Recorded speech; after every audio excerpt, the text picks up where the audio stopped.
आणि पिंपरी चिंचवडमध्ये सध्या राजकीय संघर्षाने टोक गाठलंय। अगदी काही दिवसांपर्यंत या दोन्ही शहरात भाजप प्रचंड आक्रमक होती। त्यांचा आत्मविश्वास गगनाला भिडला होता। असं वाटत होतं की भाजप यावेळेस एखादी सत्ता मिळवणार, पण आता चित्र पूर्णपणे बदललंय। ज्या भाजपच्या नेत्यांनी अजित पवारांना घेरण्याची पूर्ण रणनीती आखली होती, तीच भाजप आता स्वतः प्रचंड मोठ्या कोंडीत सापडली आहे। आणि याला कारणीभूत ठरली आहे अजित पवारांची परवा झालेली ती एक वादळी पत्रकार परिषद। या एकाच पत्रकार परिषदेत दादांनी असे काही बॉम्ब टाकलेत की पुणे आणि पिंपरी चिंचवड अशा दोन्ही ठिकाणी भाजप बचावात्मक भूमिकेत गेली। वर्षानुवर्षे पुण्याचा कारभार आपल्या हाताखाली ठेवणाऱ्या अजितदादांनी शेवटी असं काय केलं की भाजपची सगळी हवाच निघून गेली। आजच्या या व्हिडिओमध्ये आपण हेच सविस्तर समजावून घेऊयात। नमस्कार, मी श्रुती आणि तुम्ही पाहतात थोडक्यात। राजकारणात एक जुना नियम आहे, ज्या शस्त्राने तुम्ही दुसऱ्यावर वार करता त्याच शस्त्राने स्वतःवर वार होणार नाही याची काळजी घ्या। भाजपच्या बाबतीत नेमकं हेच उलट घडलंय। पुण्यातील भाजपचे वजनदार नेते, खासदार आणि केंद्रीय मंत्री मुरलीधर मोहोळ यांनी अजित पवारांना लक्ष्य करण्यासाठी गुंडगिरी हा कळीचा मुद्दा निवडला होता।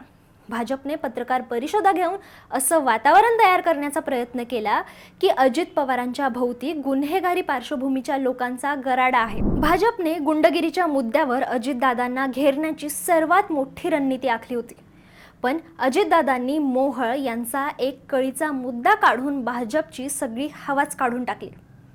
अजित पवारांनी ज्या पद्धतीने याला उत्तर दिलंय त्याने भाजपची सगळी रणनीती कोलमडून पडली आहे। दादांनी थेट मुरलीधर मोहोळ यांच्यावर पलटवार केलाय। त्यांनी सांगितलं की पुण्यातील कुख्यात गुंड निलेश घायवळ, ज्याच्या दहशतीची पुण्यात चर्चा असते, त्याला चक्क परदेशात पळून जाण्यासाठी मुरलीधर मोहोळ यांनीच मदत केली आहे। पुण्याच्या गल्लीबोळात या विषयाची चर्चा आधीपासूनच होती, पण जेव्हा महाराष्ट्राचे उपमुख्यमंत्री दर्जाचे नेते जाहीर पत्रकार परिषदेमध्ये हा मुद्दा मांडतात तेव्हा त्याला एक वेगळं गांभीर्य येतं। विचार करा, ज्या भाजपला पुण्यातील गुंडशाही संपवायची आहे असं वाटत होतं, तिथेच त्यांचेच केंद्रीय मंत्री एका गुंडाला मदत केल्याच्या आरोपाखाली आलेत। यामुळे भाजपची आक्रमकता तर संपलीच आहे, पण आता त्यांना लोकांच्या प्रश्नांना उत्तर सुद्धा द्यावी लागतात। हा मुद्दा केवळ एका व्यक्तीचा नसून भाजपच्या प्रतिमेचा बनलाय। त्यामुळे पुण्यात आणि PCMC मध्ये भाजप आता बॅकफूटवर आली आहे। आपण आता वळूयात आपल्या दुसऱ्या महत्त्वाच्या मुद्द्याकडे, तो म्हणजे भ्रष्टाचार। पिंपरी चिंचवड महापालिका ही आशियातील सर्वात श्रीमंत महापालिका म्हणून ओळखली जाते। ही पालिका इतकी श्रीमंत होती की बँकांमध्ये हजारो कोटींच्या मुदत ठेवी होत्या। मात्र अजित पवारांनी या पत्रकार परिषदेत एक खळबळजनक आकडेवारी समोर आणली आहे। त्यांनी सांगितलं की भाजपच्या सत्ता काळात पालिकेच्या तब्बल 8,000 कोटी रुपयांच्या ठेवी मोडल्या गेल्यात। हा आकडा सामान्य माणसांच्या कल्पनेच्या पलीकडचा आहे। 8,000 कोटी रुपये ही काही किरकोळ रक्कम नाहीये। अजित पवारांचा थेट सवाल आहे की जर शहराचा विकासच झाला नाहीये तर हा पैसा गेला कुठं? जर पालिकेकडे एवढा मोठा निधी शिल्लक होता तर तो केवळ कंत्राटदारांचे खिसे भरण्यासाठी खर्च झाला का? या आरोपामुळे भाजपची पारदर्शक कारभार ही प्रतिमा पूर्णपणे धुळीस मिळाली। जेव्हा सामान्याच्या कष्टाचा टॅक्स म्हणून जमा केलेला पैसा अशा प्रकारे गायब होतो तेव्हा जनतेमध्ये संताप निर्माण होणं साहजिक आहे। अजित पवारांनी हा मुद्दा इतक्या प्रभावीपणे मांडलाय की भाजपला आता या 8,000 कोटींचा हिशोब देताना नाकीनऊ येत आहेत। भ्रष्टाचाराच्या या मुद्द्याने पिंपरी चिंचवडमध्ये भाजपची कोंडी केली आहे। निवडणुकीचं राजकारण हे केवळ भाषणांवर चालत नाही, तर ते आकड्यांच्या आणि ताकदीच्या जोरावर चालतं। भाजपला असा ठाम विश्वास होता की त्यांनी अजित पवारांचे अनेक शिलेदार फोडलेत आणि त्यांना एकटं पाडलंय।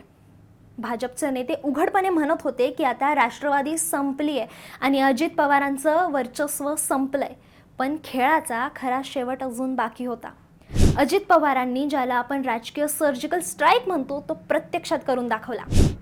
उमेदवारी अर्ज भरण्याच्या शेवटच्या क्षणी अगदी 12 तासात अचानक 18 नगरसेवकांनी राष्ट्रवादी काँग्रेसमध्ये प्रवेश केला।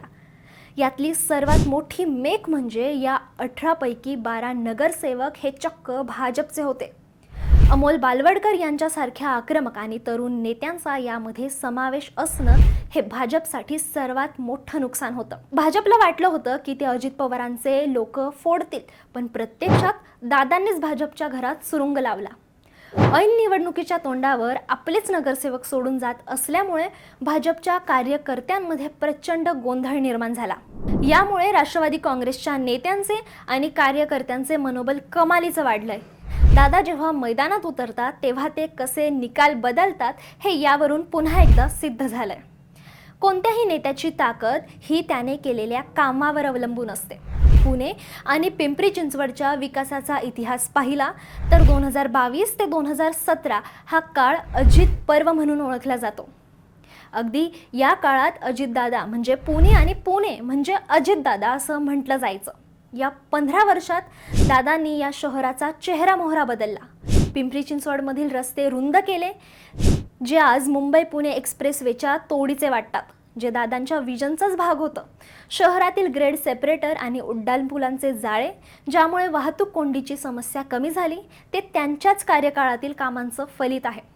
हिंजवडी IT हब, ज्यामुळे आज लाखो तरुणांना रोजगार मिळतोय, तिथल्या पायाभूत सुविधा आणि रस्ते उभारण्यात अजितदादांचा सिंहाचा वाटा आहे. पुण्यातील मेट्रो प्रकल्प जो रखडला होता, त्याचा सातत्याने पाठपुरावा करून तो मार्गी लावण्यासाठी दादांनी प्रचंड मेहनत घेतली आहे. दुसरीकडे गेल्या काही वर्षात भाजपची सत्ता असताना शहराची अवस्था काय झाली आहे? पुणे आज वाहतूक कोंडीत अडकलंय, रस्ते बकाल झालेत, कचऱ्याची समस्या गंभीर आहे. PCMC मध्ये सुद्धा दादांनी केलेली जुनी कामं सोडली तर नवीन काहीच मोठे प्रकल्प दिसत नाहीयेत. लोक जेव्हा तुलना करतात तेव्हा त्यांना जाणवतं की दादांच्या काळात प्रशासन वेगाने धावायचं आणि विकास दिसायचा. भाजपसाठी ही सर्वात मोठी चिंतेची बाब आहे, कारण त्यांच्याकडे दाखवायला नवीन काहीच नाही आहे आणि दादांकडे कामांची मोठी शिदोरी आहे. इतके दिवस भाजपचे नेते खूप आक्रमक होते. त्यांना वाटलं होतं की अजित पवार आता बॅकफूटवर आहेत, त्यामुळे आपण काहीही करू शकतो.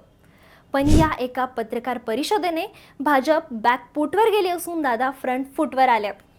पुणे आणि PCMC मध्ये राष्ट्रवादीची ताकद मोठी होतीच, पण आता शरद पवार सुद्धा सोबत आल्याने आणि दादांनी स्वतः कमान सांभाळल्याने एक वेगळीच ऊर्जा कार्यकर्त्यांमध्ये संचारली आहे. अजित पवारांनी ज्या आक्रमकतेने भाजपला अंगावर घेतलंय, त्यामुळे आता भाजपला दोन्ही महापालिका जिंकणं जड जातंय हे नक्की.